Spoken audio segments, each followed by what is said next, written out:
وَأَنَّ هَذَا صِرَاطِي مُسْتَقِيمًا فَاتَّبِعُوهُ وَلَا تَتَّبِعُوا السُّبُلَ فَتَفَرَّقَ بِكُمْ عَن سَبِيلِهِ ذَلِكُمْ وَصَّاكُمْ بِهِ لَعَلَّكُمْ تَتَّقُونَ۔ السلام علیکم ورحمۃ اللہ وبرکاتہ۔ الحمدللہ رب العالمین والصلاة والسلام علی رسولہ الامین وعلی آلہ وصحبہ اجمعین ومن تبعہم بإحسان الی یوم الدین۔ معزز حضرات، اسٹوڈیو اسلام میں ہم آپ کا استقبال کرتے ہیں، اور آج بھی ہمارا موضوع ہے معتزلہ۔ معزز حضرات،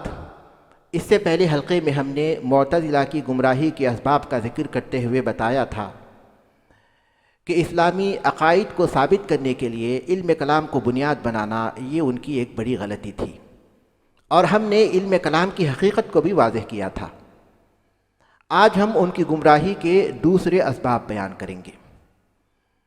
ان کی گمراہی کا ایک بڑا سبب یہ ہے کہ انہوں نے عقل کو اس قدر اہمیت دی کہ اسے نصوص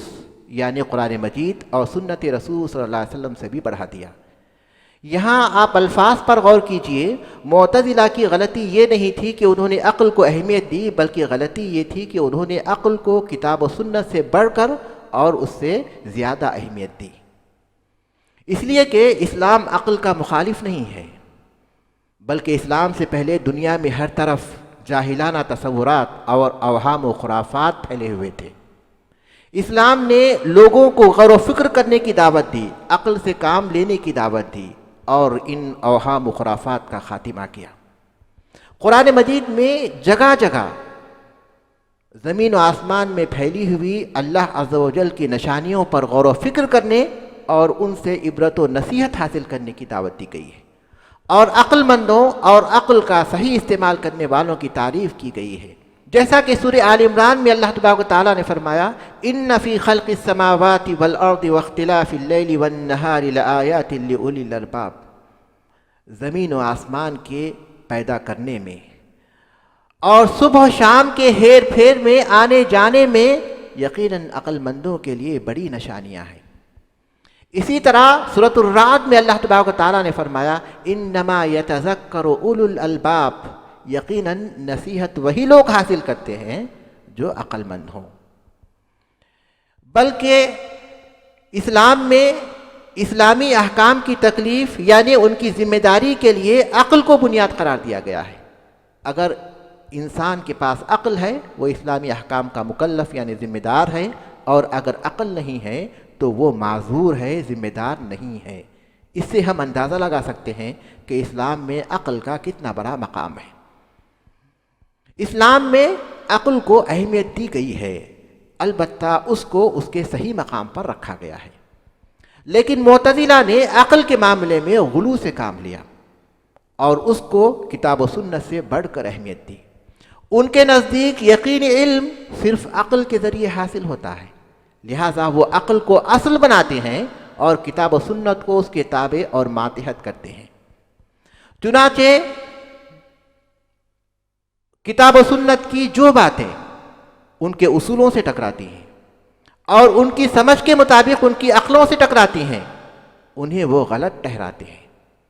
قرآن آیات کی غلط تعویل کرتے ہوئے انہیں ان کے صحیح مفہوم سے پھیر دیتے ہیں۔ احادیث کے بارے میں شکوک و شبہات کا اظہار کرتے بلکہ صاف طور پر ان کا انکار کر دیتے ہیں۔ عقل کی بنیاد پر احادیث کو انکار کرنے کے معاملے میں وہ عجیب و غریب جرأت کا مظاہرہ کرتے ہیں۔ چنانچہ عمرو بن عبید معتزلی نے ایک حدیث سن کر کہا تھا، یہ حدیث صحیح بخاری صحیح مسلم کی ہے، اور اس کے خیال میں یہ حدیث اس کی عقل کے مطابق نہیں تھی، تو اس حدیث کو سن کر اس نے کہا تھا کہ اگر یہ حدیث میں اعمش سے سنتا، جو اس حدیث کو ایک روایت کرنے والے ایک راوی ہیں، وہ کہتا ہے کہ اگر میں اعمش سے سنتا تو ان کی تکذیب کرتا، کہتا کہ تم جھوٹ کہتے ہو، اور اگر زید ابن وہب سے سنتا جو اس کے ایک راوی ہیں تو میں ان کی تصدیق نہیں کرتا، اور اگر عبداللہ ابن مسعود رضی اللہ تعالیٰ عنہ صحابی سے سنتا تو میں اس کو قبول نہیں کرتا، اور اگر رسول اللہ صلی اللہ علیہ وسلم سے سنتا تو اس کی تردید کر دیتا، اور اگر اللہ تعالیٰ سے سنتا تو کہتا کہ آپ نے ہم سے اس بات کا تو معاہدہ نہیں لیا ہے۔ ذرا غور کیجئے کہ ایسی جرت جس کا ایک مسلمان تصور بھی نہیں کر سکتا۔ یہی وجہ ہے کہ عقائد کے سلسلے میں انہوں نے بہت سی ٹھوکریں کھائیں اور حق سے بہت زیادہ دور چلے گئے۔ معزز بھائیوں،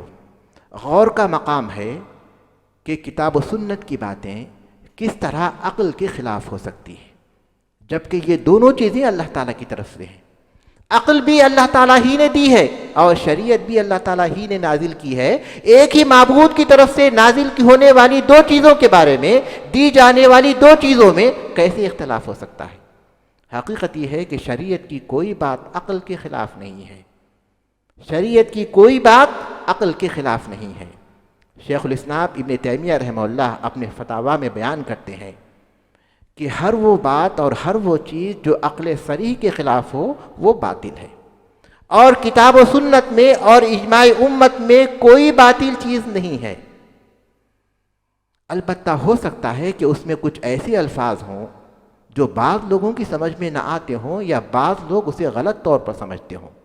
تو خرابی ان کے اندر پائی جاتی ہے، ان کی عقلوں میں پائی جاتی ہے، کتاب و سنت میں خرابی نہیں پائی جاتی۔ اسی طرح ان کے شاگرد ابن قیم رحمہ اللہ اپنی کتاب الروح میں لکھتے ہیں کہ اللہ کے رسولوں نے جو باتیں بتائی ہیں ان میں کوئی بات عقلاً ناممکن نہیں ہے۔ ان کی خبروں اور ان کی باتوں کی دو قسمیں ہیں، ایک وہ جن کی عقل اور فطرت تصدیق کرتی ہے، ان کی سچائی کی گواہی دیتی ہے، اور دوسری وہ جو صرف عقل کے ذریعے معلوم نہیں کی جا سکتی۔ یہ وہ باتیں ہیں جن کا تعلق غیب سے ہے، جیسے کہ برزخ، موت کے بعد سے آخرت تک کے درمیان کی زندگی کو برزخ کہتے ہیں۔ برزخ کی تفصیلات، آخرت کی تفصیلات، عذاب کی تفصیلات، ثواب کی تفصیلات، یہ چیزیں وحی کے ذریعے معلوم ہوتی ہیں، اور ان میں کوئی بھی چیز عقلاً ناممکن نہیں ہے اور عقل کے خلاف نہیں ہے۔ لہٰذا ہر وہ بات جس کے بارے میں یہ گمان کیا جائے کہ وہ عقل کے خلاف ہے، اس میں دو میں سے کوئی ایک بات ہوتی ہے، یا تو وہ خبر، وہ حدیث موضوع ہوتی ہے جسے لوگوں نے گڑھ لیا ہو، یا پھر عقل فاسد ہوتی ہے۔ محترم بھائیوں، یہ اصول ہمیں ہمیشہ یاد رکھنا چاہیے کہ عقل کا کام نصوص یعنی کتاب و سنت کے بارے میں غور و فکر کرنا ہے، اس کے بارے میں فیصلہ کرنا نہیں ہے کہ عقل کی روشنی میں ہم کہیں کہ یہ بات صحیح ہے، یہ بات غلط ہے، یہ درست ہے، یہ درست نہیں۔ یہ عقل کا کام نہیں ہے۔ عقل کا کام کتاب و سنت کی باتوں پر غور و فکر کرنا ہے، اس لیے کہ وحی معصوم ہے، اس میں کوئی غلطی نہیں ہو سکتی، لیکن عقل معصوم نہیں ہے، اس میں غلطی کا احتمال ہے، بلکہ اگر وحی کو نظر انداز کیا جائے تو اس میں غلطی ہونا یقینی ہے۔ معزز حضرات،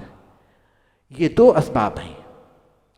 اسلامی عقائد پر غور و فکر کرنے اور انہیں ثابت کرنے کے لیے علم کلام کو بنیاد بنانا، اور عقل کو کتاب و سنت سے بڑھ کر اہمیت دینا۔ ان دو چیزوں کی وجہ سے معتزلہ نے عقیدے کے معاملے میں بہت سی غلطیاں کی، قرآن مجید کی غلط تعویل کی، احادیث کا انکار کیا، صحابہ کرام کی مخالفت کی، اللہ تعالیٰ کی صفات کا انکار کیا، وغیرہ وغیرہ، گمراہی میں بہت دور تک چلے گئے۔ محترم بھائیوں، یہاں ہمیں ایک اور بات یاد رکھنا چاہیے، وہ یہ کہ معتزلہ آج فرقے کے طور پر ختم ہو چکے ہیں، لیکن ایک فکر اور نظریے کے طور پر باقی ہیں۔ چنانچہ عالم اسلام میں آج بعض ایسے لوگ ہیں، بلکہ بعض جماعتیں بھی ہیں، جو اسلامی احکام میں تبدیلی کے لیے آوازیں بلند کرتے رہتے ہیں۔ یہ لوگ کبھی فکری آزادی کے نام پر، کبھی روشن خیالی کے نام پر، کبھی ترقی کے نام پر، اور کبھی نئے زمانے، نئے دور کے تقاضوں کے نام پر اسلامی احکام میں تبدیلی کا مطالبہ کرتے رہتے ہیں۔